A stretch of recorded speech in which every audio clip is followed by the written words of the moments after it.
I'd had enough and I was just done. I had enough and I was done. I walked in and I told my boss, I quit. I walked in, I quit. I quit. And why? Why not? Why not We could do this. We could do this better. do things that scare you? I felt alive all of a sudden, and it was amazing. The Go Hunt Life Show, hosted by Todd Nevins. I'm Todd Nevins, and I interview life hunters that reached a breaking point in their careers or life and pulled the ripcord on that safe, predictable path to embark on an unknown journey. They quit the norm, reinvented their lives, and never looked back. This episode is sponsored by one of my companies, Click Placement, a digital agency specializing in pay-per-click marketing. If you have an established company and need to fire up your search engine marketing game, Click Placement is on it. If you've recently hit the ignition switch on a new company, we will design an epic campaign around your new venture. If you want to drive traffic to generate sales or leads, build brand awareness, sell products, or generate mobile app downloads, Click Placement is the agency that can make it happen. We are specialists in PPC marketing through Google AdWords and Bing ads, and we are masters in paid advertising through Facebook, Twitter, LinkedIn, Instagram, and Pinterest. Find us at clickplacement.com or on Facebook, Twitter, and LinkedIn. And now, let's get back to Go Hunt Life. You want to come home happy. You want to come home proud of the work you're doing every day. And I was proud of the work I was doing every day, but I wasn't happy. And I wasn't fulfilled, and I didn't feel like I could impact change. And that was eating at me. You know, if you're not fulfilled in what you're doing in your day job, how can you be fulfilled when you get home? That was Dave Weiner. And 3 years ago, he was the CEO of an international software company, and he was cranking, flying all over the country, meeting with clients, and he had built a business up to 285 employees. So what did he do? He pulled the ripcord on his executive life and he quit. And he founded a bicycle company. Not just any bicycle company, a commuter bike company.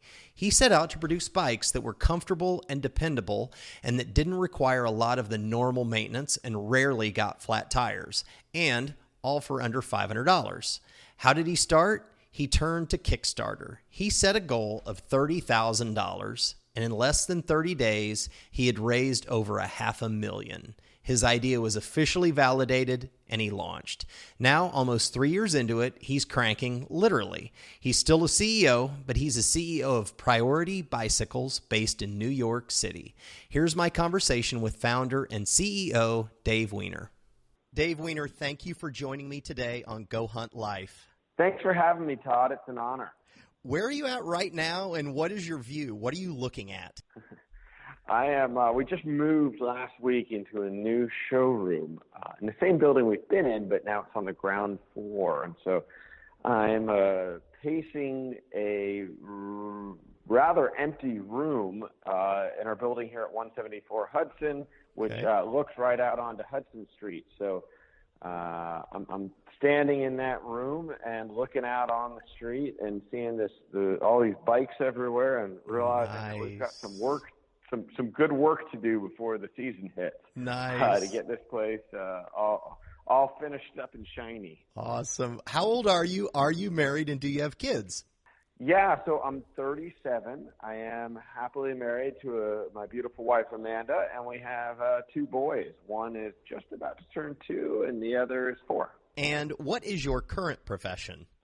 Jack of all trades at Priority Bicycles. I'm the CEO and founder, but we're a small team, so we all do a little bit of everything. You weren't always the CEO of Priority Bicycles. Going back, you were the CEO of Cole Systems Associates, which is an IT company, for 8 years. That company was acquired by UXC Eclipse, where you were the CEO of that company for a year and a half. So you were knee deep into the IT world. Describe a typical week back then, back in 2013, 2014. It was a lot of fun. It was a lot of chaos. I was on the road, as I like to call it, 8 days a week. Really just traveling Monday through Friday, often leaving on Sunday, and coming back on Saturday. So just a lot of travel. We were going through a time of really expansive growth. So we were acquiring companies and bringing on new offices and bringing on product lines, and just really drinking from the fire hose, working with employees and customers across North America. So you were traveling to go to your other offices and meet with clients, or did you do more than the other? They were both. Both of those are certainly how I spent my time. I'd say meeting with customers was certainly the lion's share of the time, but between turning on new offices and working on some of the acquisitions we had going, it was a lot of fun. How many offices did you have, and how large was the company? When I left, we were at 285 people. I want to say 6 or 7 offices. I can't even remember anymore. Hasn't been that long, but it feels like forever. I bet. What type of software were you selling, and who was a typical customer? ERP, so enterprise resource planning software, was our specialty. We did CRM, customer relationship management as well, but really anything that was the end-to-end operations of a business. So everything from your warehouse to financial management, distribution, planning, customer relationship management, sales order processing, purchasing, all in one system. So large-scale business systems that ranged in ticket from 100,000 to 10 million. You went through the recession with Coal Systems in 2008, 2009, and then in 2014, the economy was we were in recovery mode, to say the least.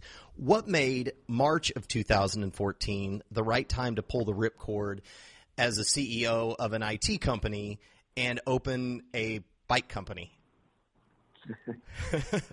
It's a jump. It's a jump. It's a heck of a jump. We sold Coal Systems in late 2012, and I had a contract to stay on that I had to stay on through 2013. And after that point, I was going into January 2014. I was at will. And as we got into January, we were having a lot of fun. I loved what I did. I loved the people I worked with, but it wasn't as fulfilling being part of this larger company where, even though I was responsible for our North American operations, we still had a parent company who was, constantly shifting gears, to use the bike analogy. And, the company had grown to a decent size where I didn't feel as in touch with the team on a global perspective. I didn't feel as in touch with our clients, and I didn't feel that I was able to influence the company the way that I previously had. And so it wasn't as fulfilling. So actually in January, I resigned and then wound up, staying on through March to, of course, make a smooth transition.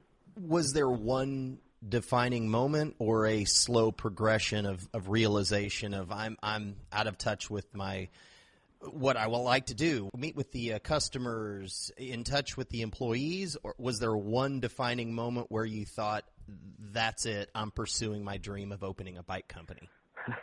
There was definitely the straw that broke the camel's back. But it was a progression of, we went from a small family IT company where, I became partner to part of a much larger global publicly listed company, and I loved it, right? I loved the new company. I loved the people we were working with, but it wasn't the same. I was getting out of touch, and again, I didn't feel like I could impact change as much as I once could, and that was troubling for me. We had record earnings, the prior year in 2013, and going into 2014, I was getting direction from afar that I didn't feel like it was the right direction for me. So from January to March, did all of the employees know in January and you just worked through the process and left in March? Like, what transpired in that time, and how do you transition out of that role as CEO? The company had really strong leadership, so it was very easy, in fact, to transition out. We had very strong leadership, both from inside of North America, plus our parent company in Australia brought in some leadership, and it was a rather smooth transition. So I couldn't even tell you anymore when we told people, but everybody understood that it was what was best for me, and was very supportive. So March 2014, your very last day. Describe it. Gosh. I had at some point in February stopped going to the office, by request and just worked remotely to help work through some issues. I can't even tell you the last day. I mean, I remember there was a day in February or March where, I went out with the local team for drinks and, celebration and all of that, but it was all really positive. I'd like to think I was really well liked by the team, and, it was all really positive. Everybody was very positive of me pursuing my dreams, and my team, my ex-team, has continued to be incredibly supportive. Everyone from, the CEO of the company globally on down to, everyone who worked at the company has continued to be supportive of my dreams with Priority and, growing this new company. So, yeah, they've been a great resource and a great ally. And even as we've been growing our systems here at Priority, we reach back to UXE Eclipse, and they're wonderful at implementing business software, and they've continued to be really, really helpful to make sure that our systems are streamlined and helping us grow. Wow, perfect transition. Okay. So what was your biggest fear on letting go of what you had identified with up to that point in your career and starting something entirely new? In the beginning, it wasn't fear so much as it was relief. In the beginning, it was relief that, okay, I finally did it. I'm getting out of something that I haven't been happy with for a while. Mm-hmm. So in the beginning, it was just this sigh of relief, like, I did it. I had the courage. I pulled the trigger, right? Like I'm getting out of something that wasn't making me happy. Do you have kids, Todd? No. No.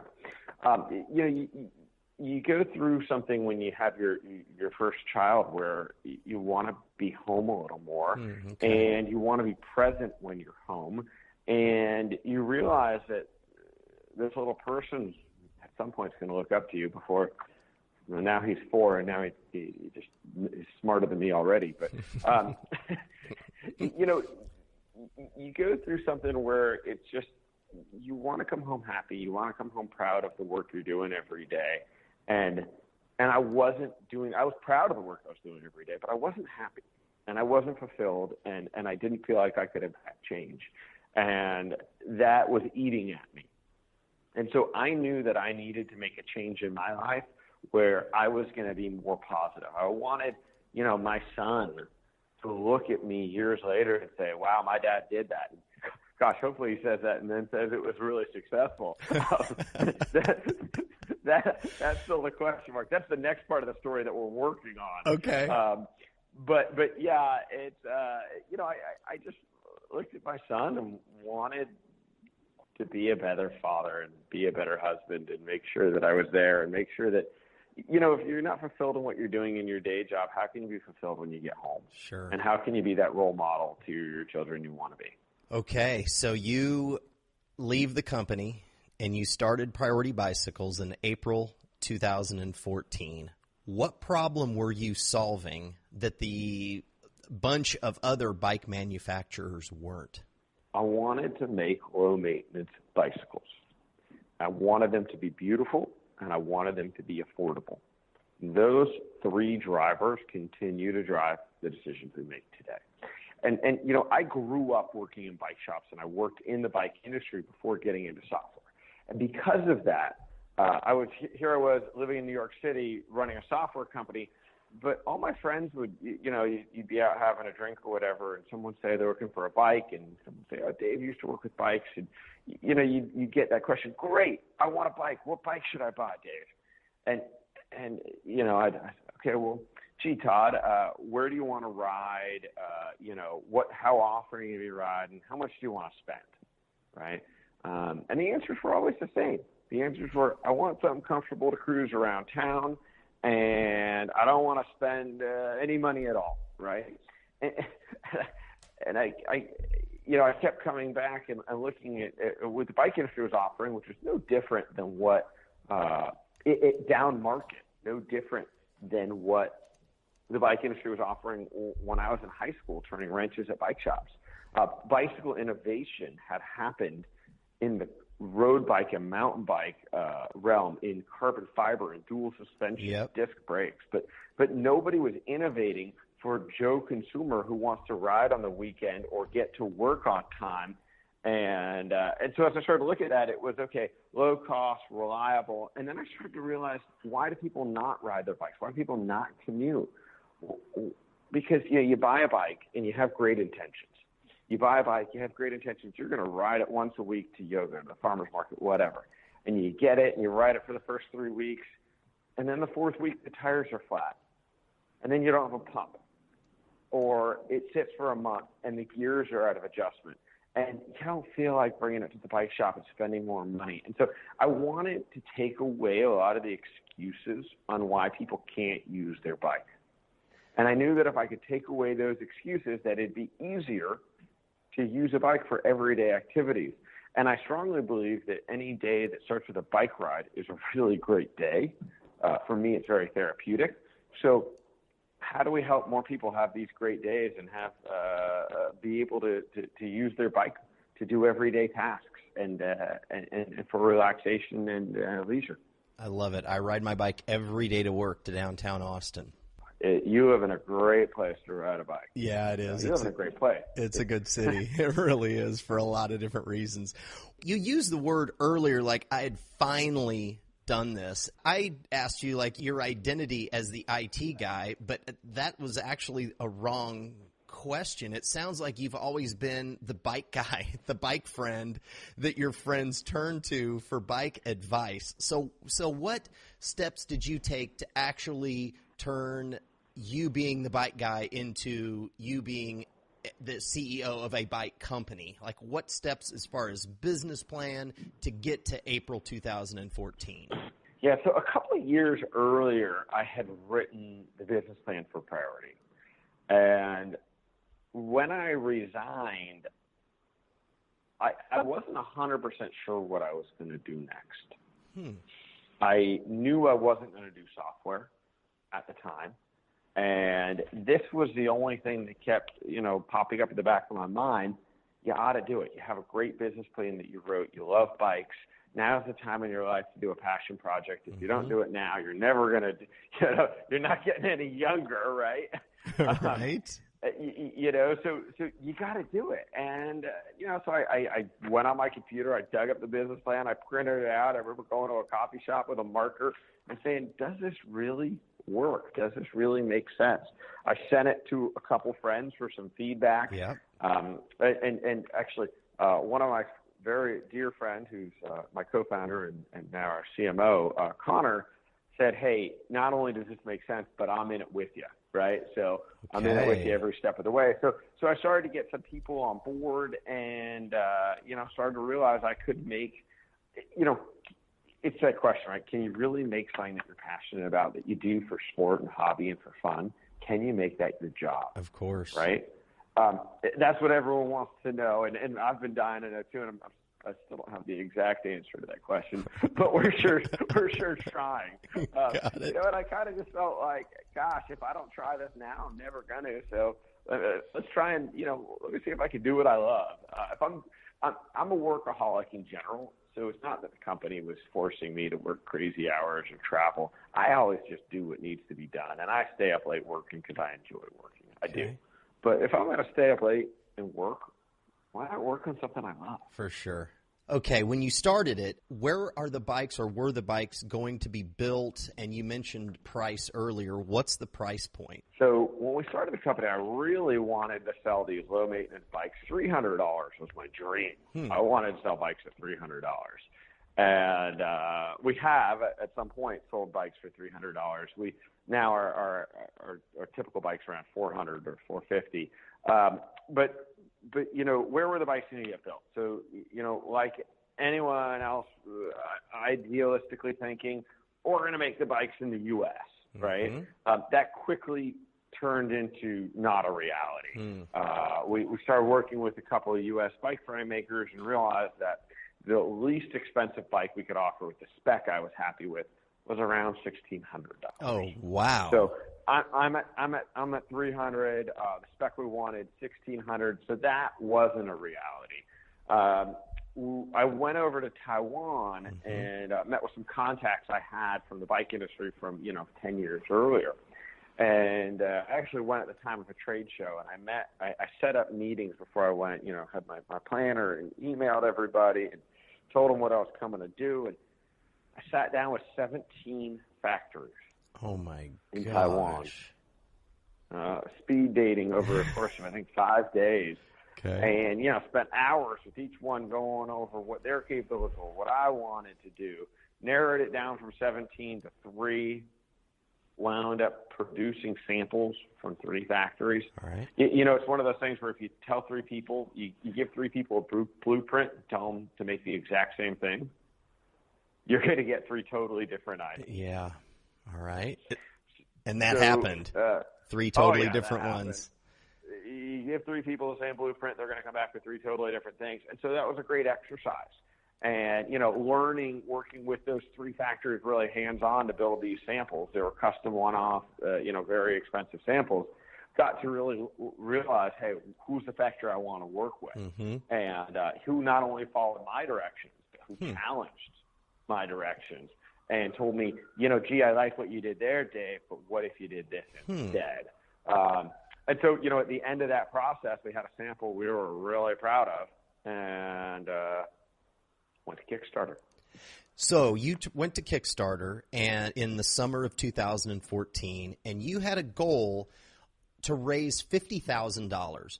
$50,000 isn't a ton of money to raise. I mean, you could have raised that on your own. Why go to Kickstarter to raise money at the $50,000 point? It was actually 30. Our initial goal was $30,000. Okay. And, I knew I had to buy some tooling, and that was gonna get me through the 30,000. And I knew that I wanted to make sure that people believed in my vision. Low maintenance bicycles. And, you show the business plan to some friends, and you get some friends that totally get behind it. And you get others, well-respected colleagues from the business world that were saying, they would look at me and say, yeah, that's a good idea, but gee, aren't you pretty good at software? It looks like you've made a nice living. Right. You kind of get that, gee, Todd, that's a good idea. Are you sure? Yeah. Yep. So, it was one of those things where I just wanted to test the market. And I knew I could go for a year or 3 without working if I needed to, without taking in any income. But what I didn't want to do is take a second mortgage out on the house to get a couple containers of bikes made in Taiwan and land them here and realize that no one was going to buy them. So I knew, getting something to go viral on Kickstarter is pretty hard. But if I could get $30,000 worth of people to commit, my downside of buying a container to a bike wouldn't be too difficult. Okay. My tooling costs were covered. So $30,000, each person that kicked in at least $350 was going to receive their own bike. So, okay, so that's right. How much? And a container of bike is 300 bikes. So I figured if I could sell 100. Yep. If I could sell 100, then the other 200, I'll sell over time. You can sell. I always feel like I can get out there and sell when I need to. So.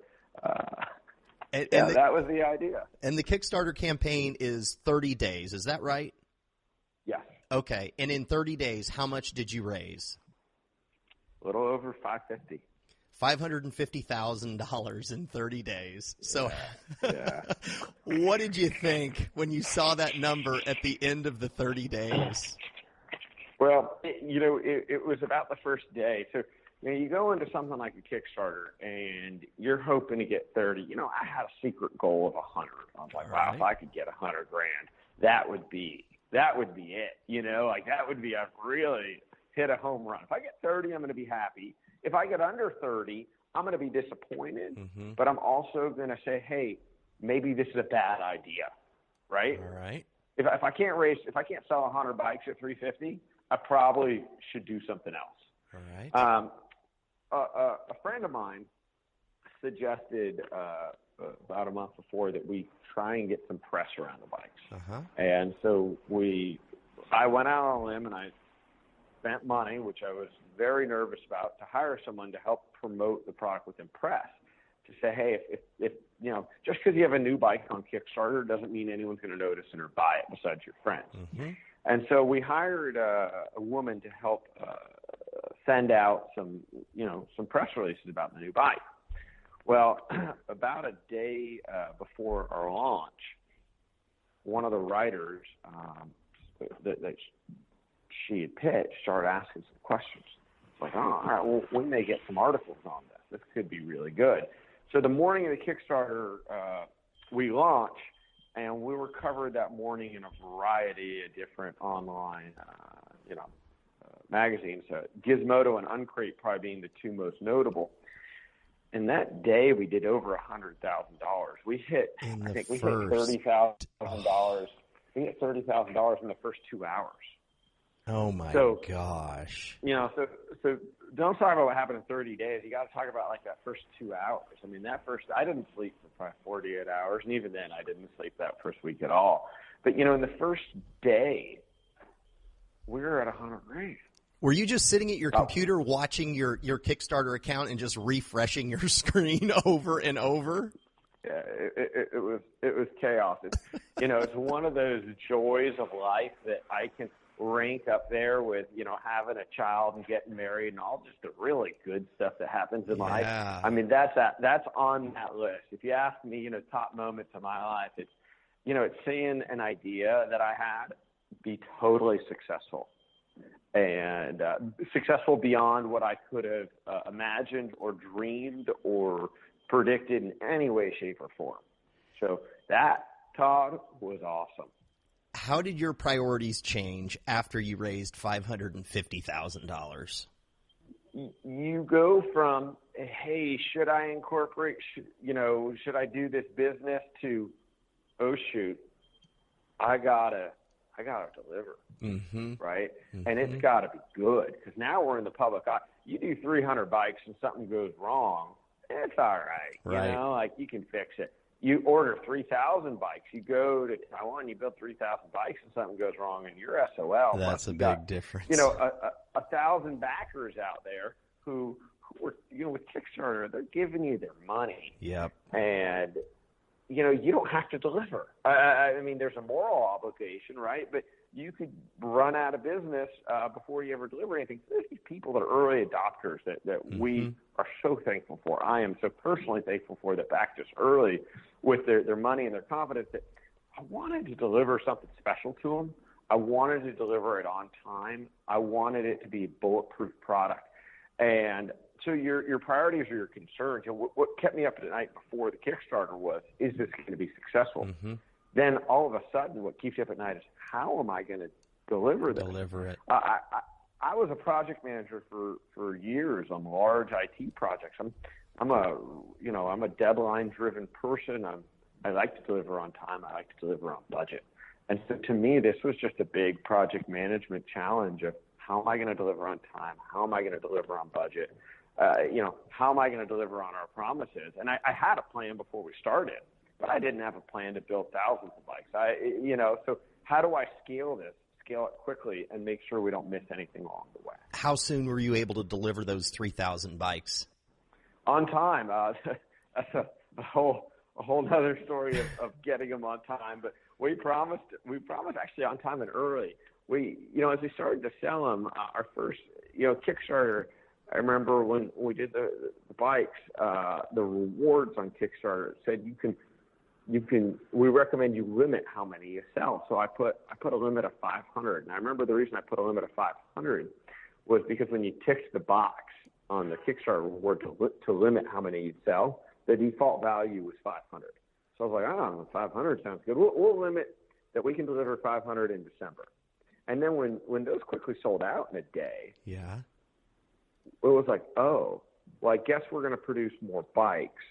And when are we going to deliver them? So then we said we'll deliver the next round in January, and the next round in February, and the next round in March.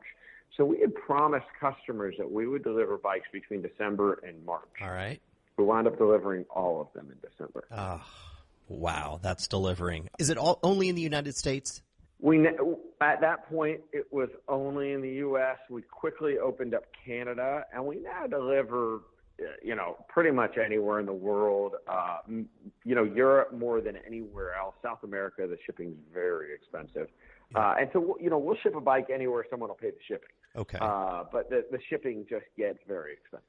Okay, so what arrives on my doorstep? It's in a box that I need to go have it put together. Like, how does it get to my doorstep, and what's the process involved in putting it together? Yeah, and I should mention we have a distributor in Australia too, so we do have bikes that ship locally in Australia. But the way it works is really simple. So we wanted to build low-maintenance bikes, and the advantage of low-maintenance bikes, of course, you don't need to get them tuned up, you don't need to bring them into the shop off, and anything like that. And so the assembly had to be easy. So the bikes come 95% assembled. All right. When you get one of our bikes, there's 4 simple steps. And the tools are in the box. The front wheel bolts on, very simply 2 bolts, and again, wrenches in the box. You screw in the pedals. You take the handlebar stem, drop it in and tighten. You take the seat post, and you drop it in and tighten. 4 steps, tools in the box. The other thing is that our bikes come with a pump. So when we talk about low maintenance, what are the things that go wrong on the bikes? The brakes and the gears are the most common.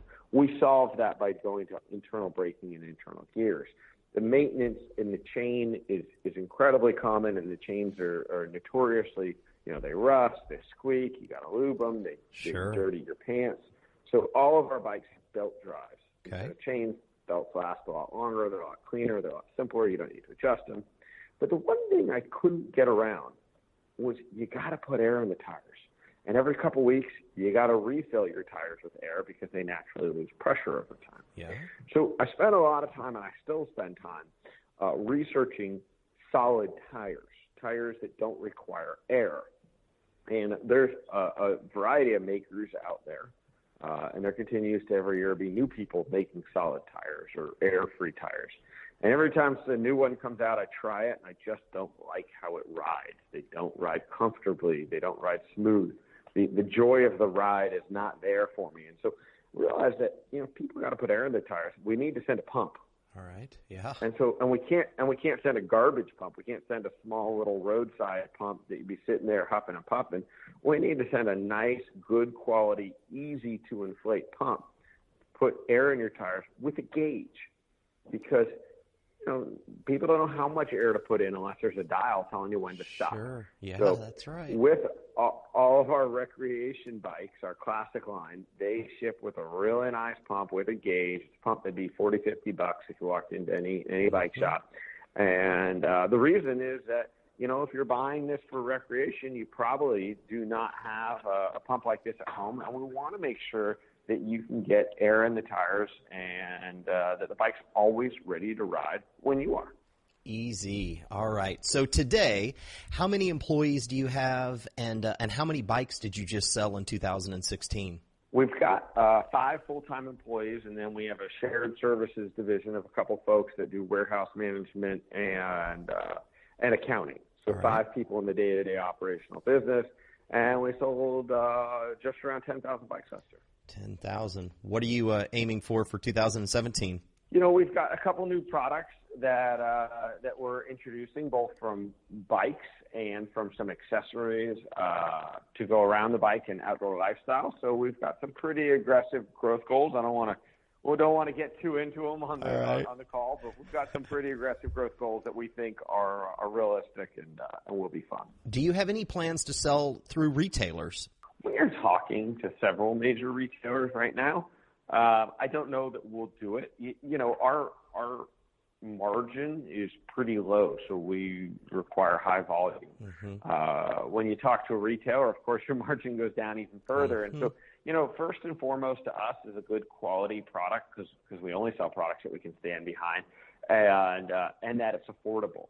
So there are some retailers out there that can help us deliver on that mission. There's a lot of retailers that require more margin than we're able to give to deliver on that mission. So, first and foremost is that mission. And if there's a retailer that can help with that, then we're on board. So looking back over the last 2.5 years, what are you most proud of? Gosh, I'm proud that we're making it. I'm proud that every day I get to wake up, work in a small team of people that I really enjoy, and I get to make bikes. I get to make bikes that I see on the street. I mean, what am I most proud of? If I'm out on the weekend with my kids, and my kids are both great. They will see one of our bikes from, and my baby right now, he goes, Dada bike, and he'll point and smile, and like, I'm proud of that. I'm proud of making something that's a real physical product that I think is a great product. And I think bikes promote happiness. So if our little company can help more people be happy getting where they're going or spending time with their family, I'm really proud of that. You are hugely successful. If that is the case, that is it. Oh my gosh. That's the good stuff in life, right? That is. In a perfect world, what does the company look like in 3 years? We incorporated under the name Priority Outdoor Products, and bicycles are in my DNA. So bikes are something that makes me really happy, but I believe that we will hopefully grow to have more outdoor-related products, whether that's soft goods or hard goods in sports other than bicycles, that really help people enjoy the outdoors with those, those key driving principles of low maintenance, high quality, and beautiful. Mm-hmm. I live in Austin, and as I said earlier, I bike to work every day. This is a great city to bike around in. Certainly Portland is another one. You live in New York. What other cities are doing a really good job to make it easier and safer for people to commute to work on a bike? My favorite city to ride around and to on a bike is Montreal. So I think our neighbors up north are doing a lot right when it comes to cycling. They have great bike lanes, and I think their drivers are very respectful of bicycles. They have a great cycling culture. The bike share system even that we use in most of our major cities originated in Montreal. Montreal is very forward-thinking when it comes to bicycles, and as part of everyday life and culture. So my hat's off to Montreal.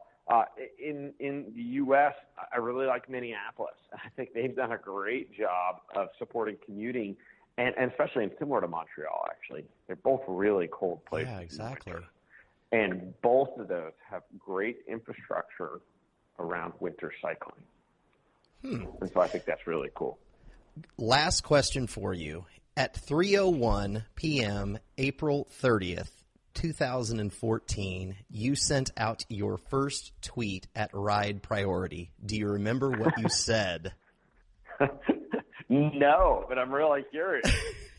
You said, "It's starting to feel real," with a link to your blog.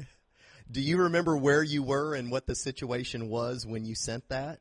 I can't tell you exactly where I was, but I'll tell you that social media to this day scares the crap out of me.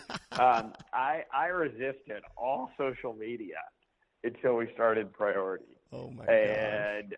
I didn't even have a Facebook account, right? I had nothing. And it still scares me a bit.